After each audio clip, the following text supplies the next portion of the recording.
Welcome back to the dark side of healthcare. I'm Heather Skousen. My co-host Dena Diamond is back with me. For everyone just finding us, Dena and I go back nearly 2 decades. She spent her career as an insurance and prior authorization specialist in interventional radiology, and I was her boss.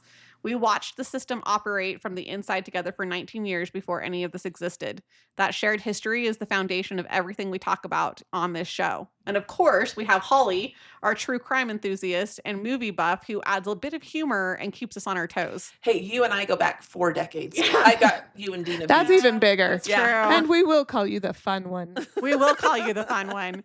Yes. And The clueless one. pretty much all of her questions, she does not know any of the cases that we're reviewing in advance. So all of her questions are raw and they're real. Yeah. Well, and I do try to throw in a movie here or there. Did That's you why just I said catch, movie buff. Did you just catch what I threw in there though? No.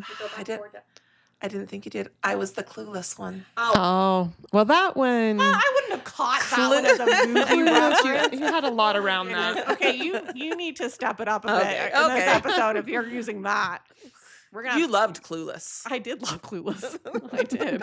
I thought it was hilarious. Okay. If you haven't heard episode 1 and 2 yet, go back and start there. We covered prior authorization abuse, the delay, deny, defend strategy, and Medicare Advantage fraud. Today's episode is the third piece of the same puzzle. It's audio only, as always. Minimize your screen, pop in those earbuds, just listen. So let's get into it.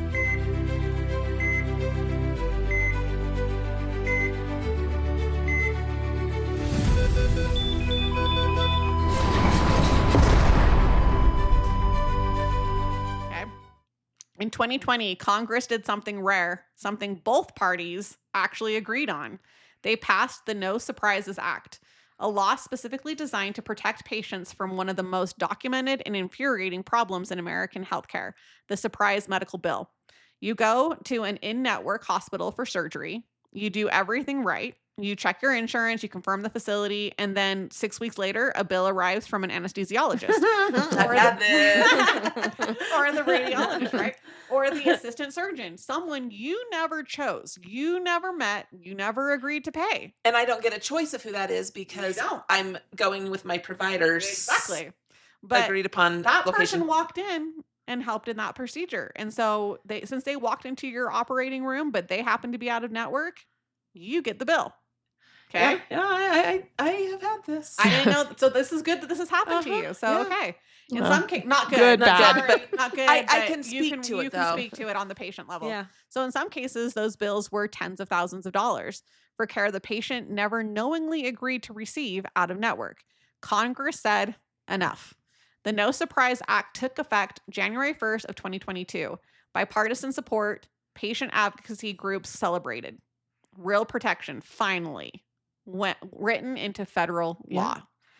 But I bet you're going to tell me there's something more to it. Because isn't there a theme? For episode 1 and episode 2, if you haven't figured out the theme, that there's always a loophole. Yeah, there's always a way around it. There's always a way out, right? And it's always a criminal one. And within months of the ink drying, the industry had already found the workarounds. Oh, good. Welcome back to the dark side. Today we're going inside the No Surprise Act, what it was supposed to do, what it actually does, and the growing list of ways that providers, payers, and private equity firms are already working around it, sometimes legally, sometimes not so legally. Do you know, what's sad about all of these that we've done so far is that every single one of them comes from a place of goodness. Like when we've talked about why there was the advantage plans, it was for a space of goodness. When we were talking about the pre-authorization, it came from a place of goodness, and yet they've been twisted to be more of an advantage to the insurance companies and less to the goodness of the patient. Yeah. Am I wrong in that? No, I don't think you're wrong at all. You could go back to the very beginning. Insurance was for a good thing. Yes. It started out to help people, Help people. in a little community Yeah. or, a workplace. Everyone pays in and then you're supposed to be able to use it. But at some point, somebody else was using it for their advantage or a way to make money. Yeah. Well, Holly, I'm actually going to take this question away from Dena because Oh, great. What's the I was going question? to have her explain what it looks like for a patient who has to deal with surprise billing. Mm-hmm. you already just admitted that you've been there. You've experienced that. So tell our listeners what that was like. What did you experience? Well, so I had a back surgery and I was in recovery, and my original bill was everything that I was anticipating. It was covered by insurance, but then I had some complications and had to go in for some, I'd gotten an infection and had to go in for some clean out and some things like that. And when my new bill came, all of a sudden I had these exorbitant bills to pay and I couldn't figure out why. And when I called, it was, oh, well, that's because we didn't have emergency room, or we didn't have operating room access that day. And it was an emergency procedure. So we had to pay a different rate, and that wasn't covered by your insurance. Or the anesthesiologist that we called in was not on schedule. We called him from the golf course, which I was grateful that he came in from the golf course, but he wasn't our normal anesthesiologist. And so we had to pay him, and he's not in your plan. And so it was all of these things when I was in an emergency situation. Yeah. And I didn't really have a choice. Yes, I was with my provider that I had chosen, my network provider. We were in a facility that he had access to, but all of the people that he had access to were already scheduled or in other commitments. And so he couldn't use his team. So when you go in there, you're expecting, okay, I may hit my max, my out-of-pocket max, and I'll be 100%. But because there's underlying situations and or staff that are not contracted, you're now meeting your in-network and your out-of-network. Well, and let's be honest, a lot of times your out of network is either double or triple. Yeah. Sure. Oh, yeah. What your benefit for in-network is. When I first got that bill, I was grateful I had an amazing doctor team who was able to, that office team was able to help fight. But I didn't necessarily know what was going to be the outcome. Yeah. I could have still been paying the double digit in the hundreds of thousands. I mean, right? Like not double digits, 6 times what I anticipated. Exactly. Yeah. So Dena, a lot of people, listening have heard that we, like I already announced it in this, that we worked together a long time, but we really don't talk about the No Surprise Act with work because it really didn't apply to us as much. Right. Because I want you kind of go into like, why did we not have to make any changes when this came out? Well, because thanks to you, you had already, well, you had seen an issue and you initiated a fix. You were seeing patients who were coming in and realizing, oh, this treatment actually could cost a bit more than what I thought. Let's think about it. Does a patient really know what the billed amounts are, the allowed amounts are? No, you have no idea. And then we start to get the bigger deductibles. They can go listen to another episode. Yes, they can. Then we start to get the bigger deductibles, and we kind of went from a time where you didn't pay as much. A $250 deductible has now gone to an $8,500 deductible or a $10,000 deductible. And so it took a minute for everyone to kind of start to realize that. You saw that need, so we started talking. I started talking to each individual patient, letting them know, well, this is what's billed. This is what you could expect with the allowed amount with each insurance. We would break it down for them. So at that point, they had an opportunity to decide if this is the procedure that they need right now. Some patients don't get that. Just like with you in an emergency situation, there's going to be some things that we're just making them aware. This is what it will be, or you shouldn't go to this hospital because they aren't contracted. We better move you to a different situation. So for the No Surprise Act, it wasn't a big change for us at all. We were already informing the patients, so they knew whether they wanted to get involved or not. And we actually informed all patients. The No Surprise Act actually doesn't cover all patients. It actually doesn't even recommend, it doesn't make clinics and providers or whatever, it doesn't make them share what the out-of-pocket cost would be for somebody who has an insurance that's going to cover the procedure. So it's really for the cases like you talked about, emergency cases. It's for, uninsured patients so they don't walk into something and not know.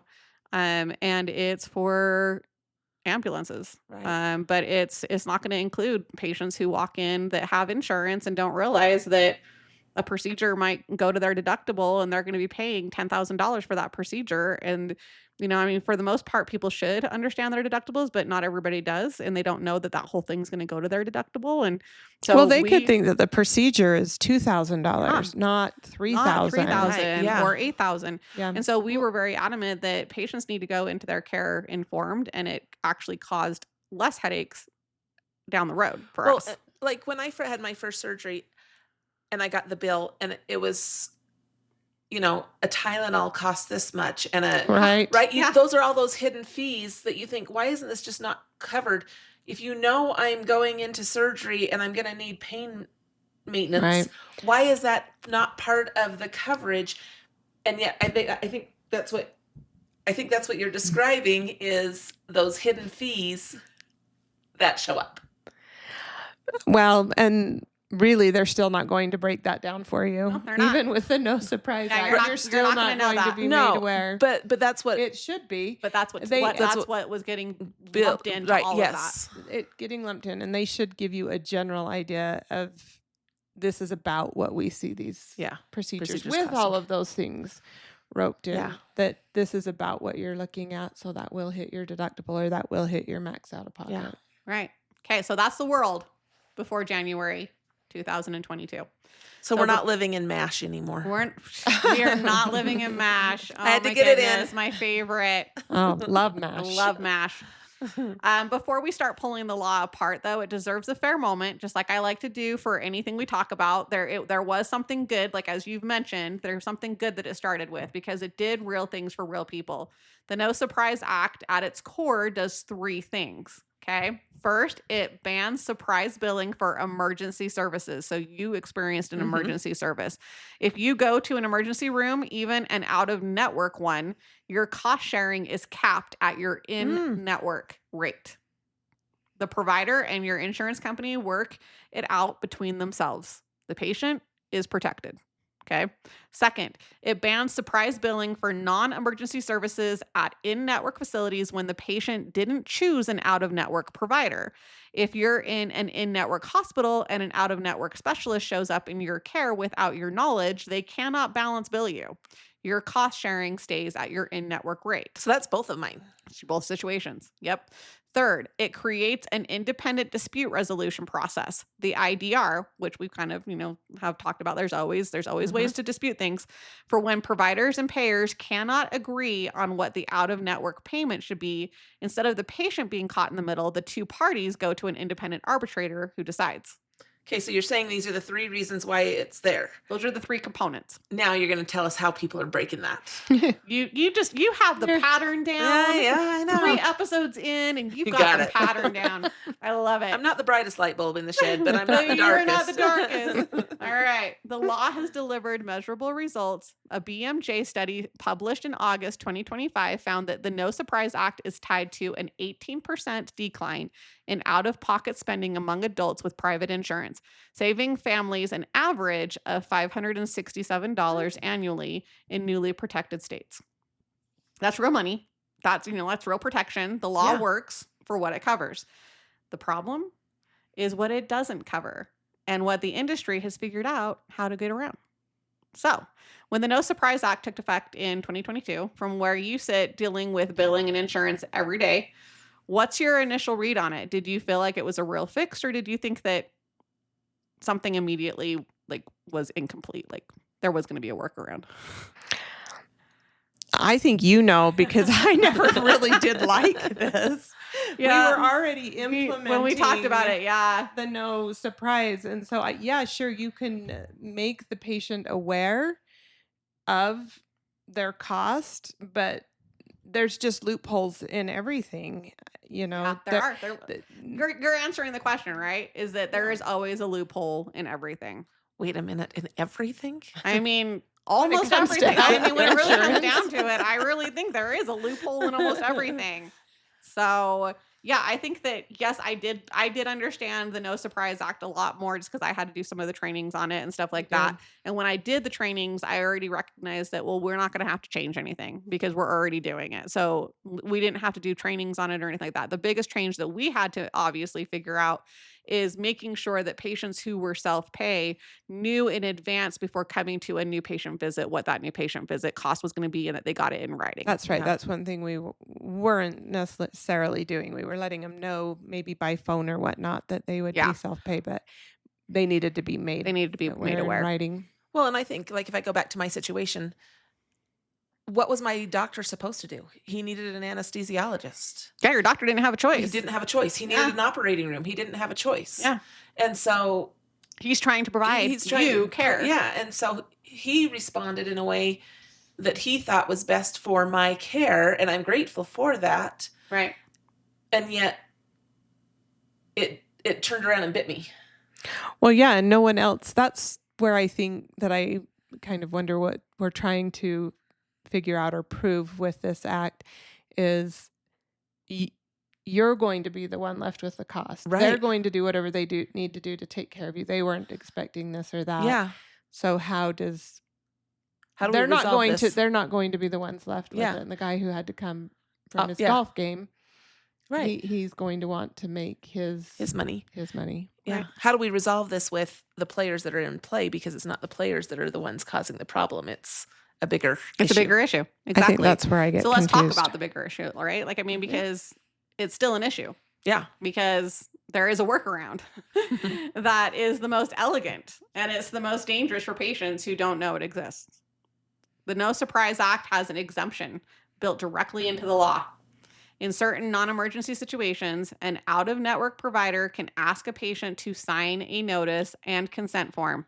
Okay, because I always read every consent form. Right? Me too. Right?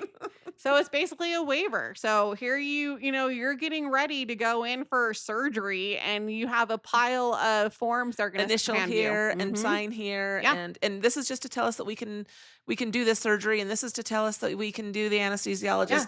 And they don't necessarily tell us that you're going to be out of network. Yeah. And the spirit of the law is to allow a patient who has been seeing a longstanding provider who now has that provider that is out of network. The spirit of the law is that that provider and that patient are going to make the decision that that patient still wants to see that provider. And so therefore they're knowing that they're signing this consent form that I agree to pay my out of network. Right. So that's the spirit of the law, is that patients are being making this informed decision. Okay. But what's happening in practice? Some providers, particularly in high volume surgical settings, begin using this consent exemption not as a rare accommodation for patient preference, but as a routine business practice. Patients arriving for pre-scheduled procedures are handed a stack of intake paperwork. Somewhere in that stack is a consent form, waiving their surprise billing protection. In many cases, patients had no idea what they were signing. They were told it was just standard paperwork. They signed it in the pre-op area, anxious about their procedure, not like breaking down legal language. Right. I'm sorry, that's not what I'm thinking of when I'm getting ready for a procedure. I'm nervous. Yeah. And they're not thinking about their out-of-network billable rights. Well, okay, so, I do remember that when you get done with surgery, they tell you, do not make any life-altering decisions because you're on this because you're on sedation. They should be also saying, before surgery, don't make any of these type of decisions because you're not thinking you should be clearly. making this And decision. why shouldn't this be all prior to during your appointment, having someone talk to you? We would handle this at the new patient visit, saying that before they're doing surgery, like your doctor's in network, you're but leaving the informed, right? Yeah, exactly. And that's how it should be. That's not how it should the be. second you're ready to go in. And once you're already there, and many times sign anything. You're already there. You've done all the prep work. You haven't eaten for 24 hours. You're anxious. You've done all of the family conversations around what this is going to mean. You're sitting there in the hospital gown. Yeah. And they're handing you these things. They've already sometimes hooked you up to the anesthetic. The IV. And now you're like, oh, well, wait a minute. What am I signing? Okay, I'm just going to sign all these things. Well, I mean, let's even talk about the fact that even now a lot of it's on a computer screen. Yes. Oh, yeah. So you're sitting at the check-in desk and they're just like clicking through and they're like, okay, initial here, initial hit, and like they basically summarize, okay, this is what you're signing. You're saying you agree to the procedure, and basically they're just clicking through these screens and you're just hurrying and doing it as quickly as possible because they're rushing you as quickly as possible because they're telling you these are just the standard forms. Well, and aren't we always supposed to trust? Yeah. Yes. Yeah. They always have our best interest in mind. Exactly. Yeah. Thank you. Yeah, exactly. The So best interest of my wallet Yeah, for them. That's right. That's right. The Consumer Financial Protection Bureau has been explicit about this. You are not required to sign that form. You should not sign it if you do not have a choice of provider or if you do not understand the financial implications. But if you sign it, and most patients do, let's be honest, Yeah. most patients are signing it, your protections are gone. Okay, well, see, here's But if you don't sign it, You don't You get don't get treated. you're it. Don't- walking out. Exactly. If you Well- don't sign it, your physician or your surgeon or whoever it is going to say, okay, well, then we're canceling this procedure today. Well, and I also want to say, okay, we live in a world where we're prideful at times. And we sometimes don't say, hey, can you take the time to explain this to me? We don't want to We're look embarrassed. stupid. Sometimes Yeah, we're we are embarrassed. And is this something I should know? And so I'm not going to ask Yeah. about it. It's true. It's Right? true. Like we don't want to look like we don't understand something. So Yeah. we just sign whatever's handed to us. Yeah. So the law created a door for informed consent. The industry found a way to walk patients through that door without them realizing it. Okay. So now let's talk about the exemption. Okay. That's written directly into the law. Not a workaround. It's not an industry exploit. Deliberate carved out that left one of the most vulnerable patient populations completely unprotected. Ground ambulance. Okay. This one actually surprised me. As I was researching Mhm. the No Surprise Act, I was surprised that this is an exemption. The No Surprise Act does not cover ground ambulance services. When you call 911, an ambulance arrives. That ambulance company can still balance bill you for the full difference between what they charge and what your insurance pays. Studies show that roughly half of emergency ambulance patients with insurance are at risk of receiving a surprise bill. The median out-of-pocket charge runs around $450, but in some states it averages in the thousands. Okay, so I want to back up for a minute because years ago, and now this was before this no surprise law, I get that.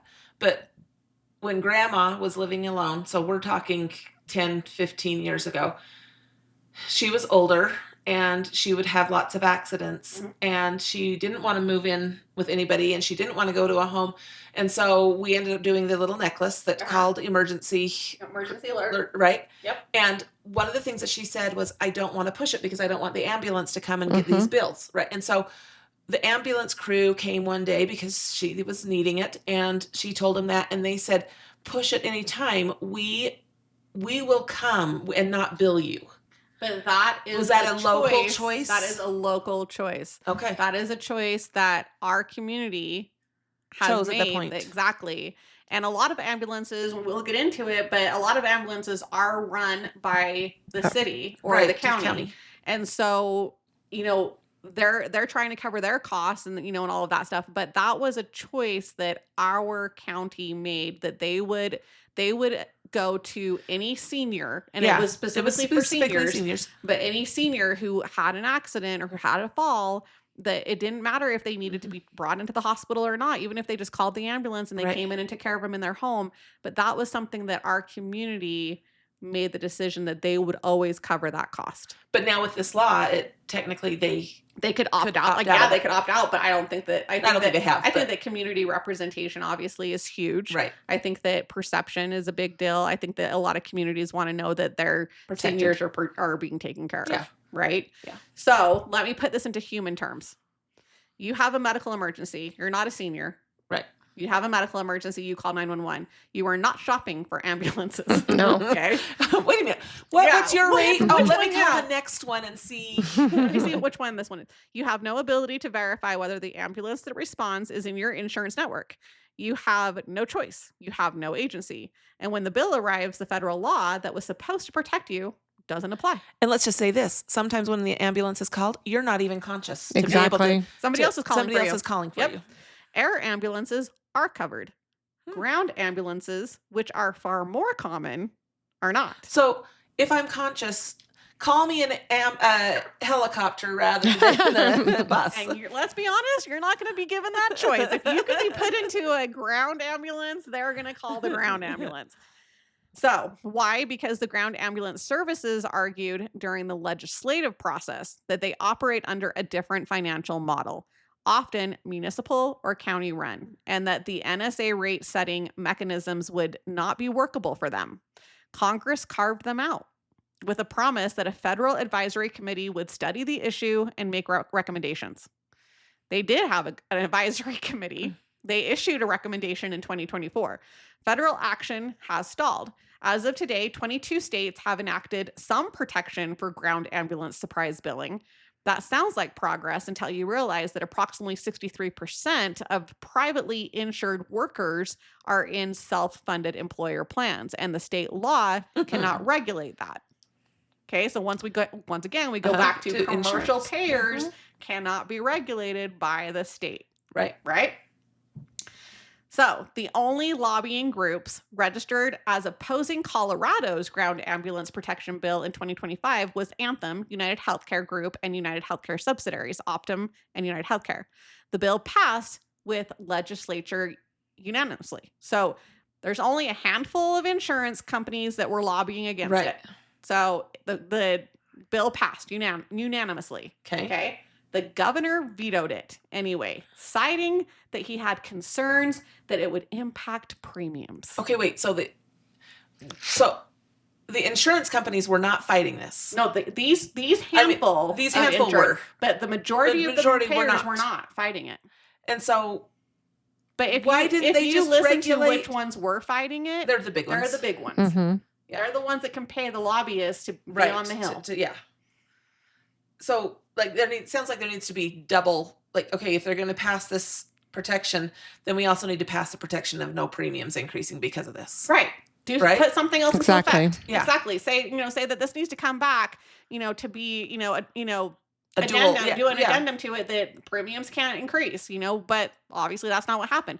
Unanimous legislative passage, a governor vetoes it, and it's the insurance industry who effectively wins. Benefits. Okay. So when you hear that ground ambulances were left out of this law, does that surprise you at all?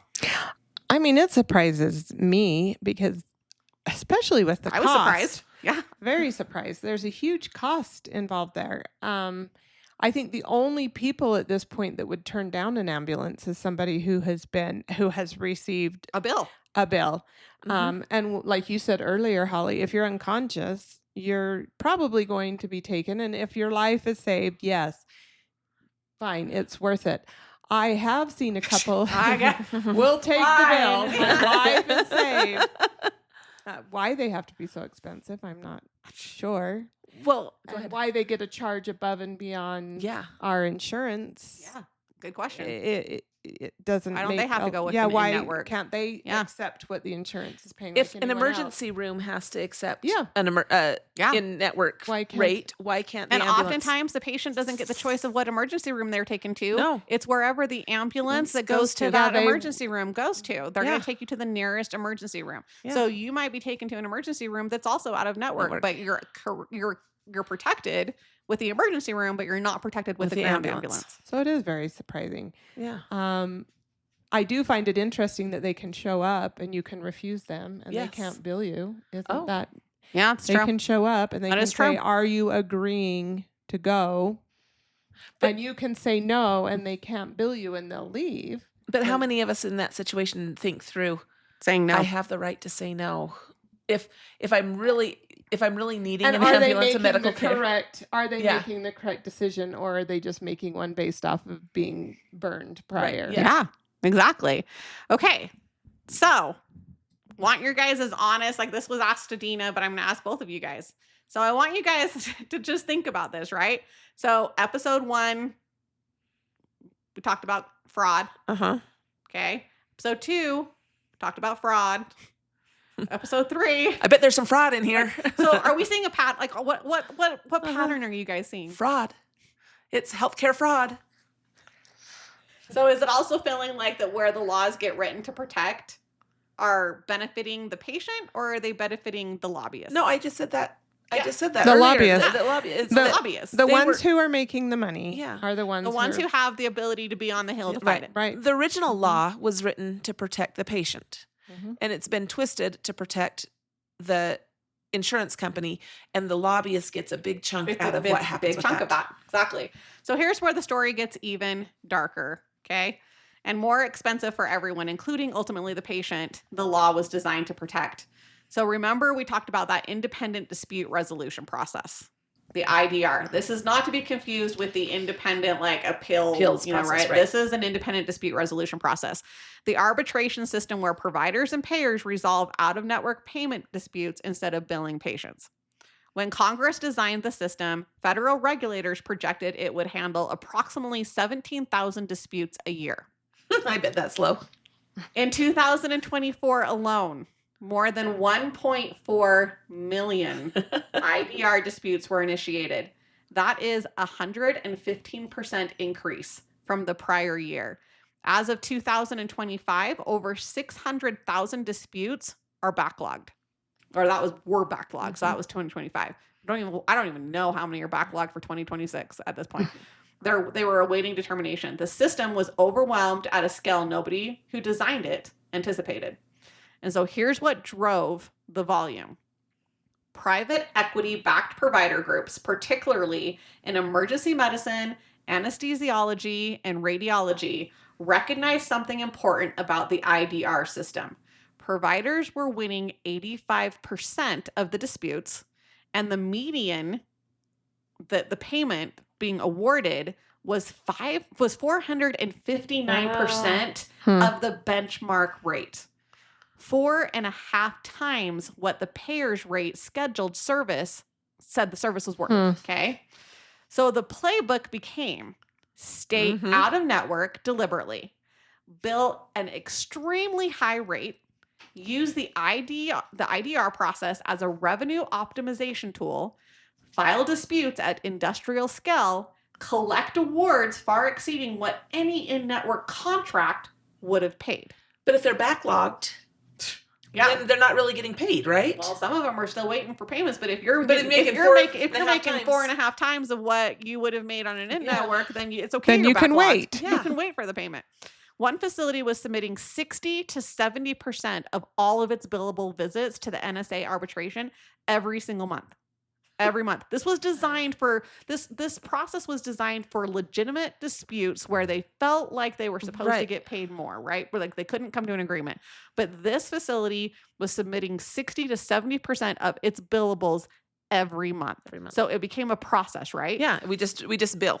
If it's these 10 things, we're just going to send it through. We just send it through. No occasional disputes, no exceptional cases. The majority of its billing routed through arbitration as a standard operating procedure. A company called Halo MD, it's a middleman organization that specializes in filing and tracking IDR disputes on behalf of providers, went from 1% of IDR line item claims in 2023 to 6% by 2024, making it the fourth most active participant in the entire federal IDR system. A business built entirely around maximizing arbitration revenue from the No Surprise Act. Well, and is it a private business? Because then they can charge whatever they want. And if a provider is getting 4.5 times what they normally would get, we can give you 1% of that. You can afford to pay us. Yeah, you can afford to pay us. The IDR process has generated at least $5 billion in costs since launching in 2022, with administrative expenses accounting for more than half of that. Okay. The law was designed to protect patients from unexpected bills. The arbitration system built to enforce it has become a $5 billion administrative industry. And here's the downstream to patients' impact, right? That nobody's talking about. When providers consistently win IDR awards at 459% of benchmark rates, payers respond by narrowing their networks. Yeah. Why contract with a provider at an in-network rate when you can fight every claim in arbitration? Narrow networks mean patients have fewer in-network choices, which means more out-of-network encounters, which means more potential surprise bills. Makes sense. Well, it makes me wonder if, some of these clinics that are closing, if they would have caught on to this fraudulent act, Maybe they could have stayed open. Maybe, because then you do not have to accept the in-network rate, and you're making a whole lot more. We do talk about that in an episode in Behind the Business of Healthcare, why all of these independent practices are having to shut their doors, because they're obviously the honest clinics that didn't do these things. Right. Well, and they're not able to make enough with what insurances are willing to pay. But the larger clinics are the only ones who can afford to hire somebody to go through this process at that rate. The private equity. Right? Yeah, the private equity ones. So the workaround creates a big problem that the law was designed to solve. Mm-hmm. So at the end of all this, the arbitration costs, the narrowing networks, the legal back and forth, who actually absorbs it? Because it feels like the patient ends up paying somehow, even when the law was supposed to protect it. Like, what's your thoughts on that, Dena? Well, after everything that we've just discussed, and you let me know, and through the last 3 podcasts we just did, it's always the patient who's losing, right? Every time. Every single time. They're the ones that are going to end up footing the bill, the surprise amount that they receive, because in the end, they're needing care. And it's always taking advantage of being innocent and naive in the situation. Yeah. Always. Like, right? The insurance pre-authorizations, you assume that I've signed up for this insurance and they say these are going to be what's covered. I'm going to trust that. And then they get denied. In the last one, it was, I'm going to sign up taking advantage of these vulnerable older individuals. I'm going to trust my agent. And they're going to, and now here we are.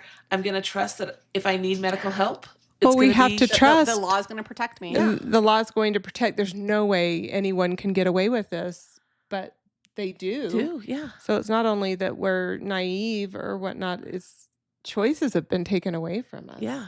Well, and when I say naive, I don't mean it in a way that is like, why don't they know better? Well, no, most people don't understand the business of healthcare. Yeah. They really don't. Yeah. But it's like, it is being, well, yeah. But it's like you said, it's the choice is being taken away. Yes. I mean, you trust, like we kind of talked about this in the previous episode, you trust that your insurance has your best interest at heart. Mm-hmm. You trust that your provider, that your doctor you're seeing has your best interest at heart. You trust that the hospital that you're going to has your best interest at heart. So why would you question any of this? Right. Why would you question them? Yeah. Right? So let's bring it down to what actually matters for the people listening. If you're a patient, here is what you need to know right now. Do not sign a consent or waiver form without understanding it. If you are handed paperwork before a procedure and you see language about out-of-network care or balance billing protections, stop. Ask what you are signing. You are never required to sign that form if you did not knowingly choose an out-of-network provider.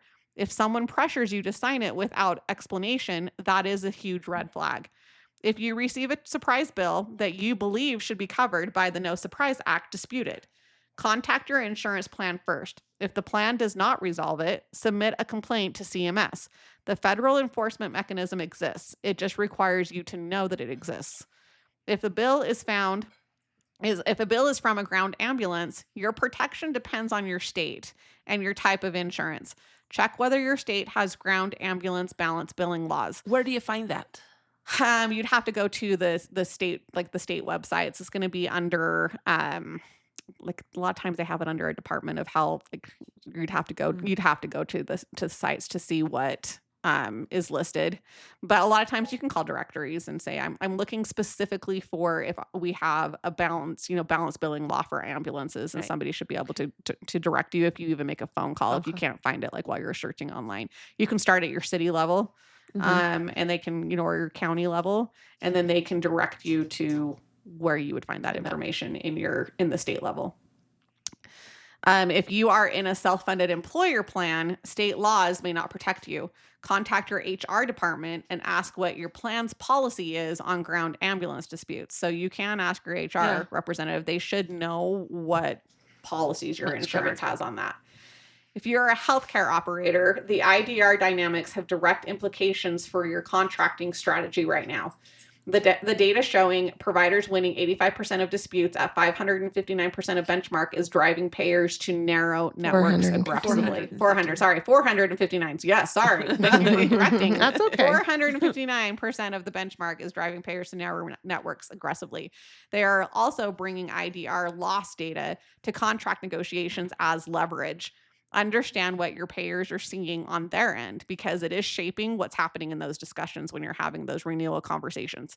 If you are in a specialty that has historically been a surprise billing flashpoint, which is what we talked about, the anesthesiologists, the radiologists, the emergency medicines, the regulatory scrutiny on your billing practices and consent processes is increasing, not decreasing. Make sure your patient communication is documented. Your consent process is fully informed, and your team understands the difference between what the law allows and what it was designed to prevent. So, Dena, for someone who has a surprise bill in their hand right now that they believe shouldn't have happened, walk them through what that fight. You don't have to walk them through every step, but it's not going to be easy. Walk them through what they're looking at for the next little while. It wouldn't be easy, especially if things have been signed, prior to it happening. But I believe calling to see if you can work with them on something to make sure that... Yeah, call your insurance, call your doctor. Ask them if they can work it, hey, could this be seen as in-network? I had no choice here or there, work with the provider to see if they're willing to accept more of the in-network level. They can still, they may not want to, but they don't necessarily have to. They can take the contractual adjustment. Take the contractual adjustment. So it'd just be calling to see how much you could reduce the bill, to see if there was any changes they're willing to make. But it means you have to act. You do have to act. You have to call. Most of the time we see the bill and we just pay it. Well, that's what there's nothing we can do, when actually some phone calls might actually work for you to at least reduce it. So you get the bill and, it says, please pay within 30 days. Mm-hmm. And this process is going to take longer than 30 days. What are your rights around that for not paying within 30 days and not accruing late fees? Once again, communication is key on that. I believe if the office knows that you are working with your insurance to dispute some of this, they can put your claim on hold. Helping you, they can put that on hold for you. Because, that makes it even worse. Because then I get that bill and I'm like, crap, I now have this $700 bill that they've put on hold. So I wouldn't assume that, I've been talking to my doctor's office. I can be explicit and say, you could say, can you please make sure that my claim gets put on hold so that it doesn't go to collections? And probably frequent calls to follow up. Yeah. Because at some point they may wonder if you let it go as well. Right. Yeah. Mm-hmm. Yeah, exactly.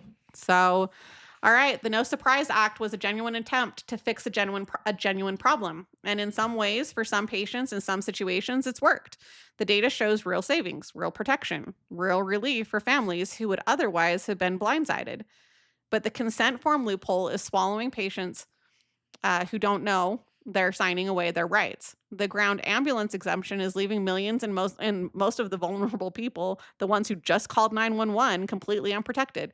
The private equity figured out how to turn the law's own arbitration process into a billion-dollar revenue strategy that's now narrowing the very networks the law was meant to make irrelevant.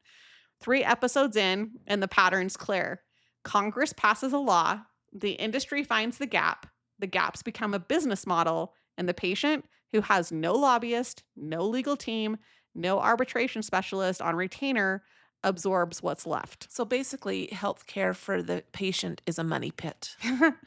Another movie. And it's another old one. I got the movie. Okay. Yeah. You are right. And you are right. Yeah. Man, maybe you need to come up with some modern movies for maybe some of our younger listeners. I haven't seen anything recently. All right. We might have to expand your movie knowledge here. I probably wouldn't know either. I don't either, but I expect you, being the movie buff, to do some research. Okay. You've got some homework to do. Okay. The No Surprise Act isn't finished. It's a work in progress, legislatively and legally. And how it evolves from here will say a lot about whether patient protection is actually the priority, or whether it's the talking points that gets the votes while the workarounds get the revenue. Okay, Holly and Dena, 3 episodes down, nearly 2 decades of watching this system from Dena, and obviously 4 decades of us being connected, we haven't run out of things to be outraged about. And we won't. I was going to say, these are all very surface still. These are surface. We didn't want to really get into some of the scary things that happen in healthcare. We wanted to really just dip our toes in. Yeah. So we started with fraud, but trust me, we have more coming. We have some cases that will include what our true crime enthusiasts really love, which are some of the murders that can happen within healthcare. But once again, I want to be very clear. We don't sensationalize the actual murder, the perpetrator, the whole court case. We're going to talk about what happened in the healthcare system that allowed that person to get away with what they did. Makes sense. So subscribe to Behind the Business of Healthcare so that you kind of understand the business side of things, the processes, the definitions, all of that. And also subscribe to The Dark Side of Healthcare so that you don't miss the next episode. If this series has been useful, share it. The people who need to hear this most are the ones who don't know to look for it. We'll see you next time because there's always more. Bye. Bye. Thank you for listening to The Dark Side of Healthcare, presented by Behind the Business of Healthcare.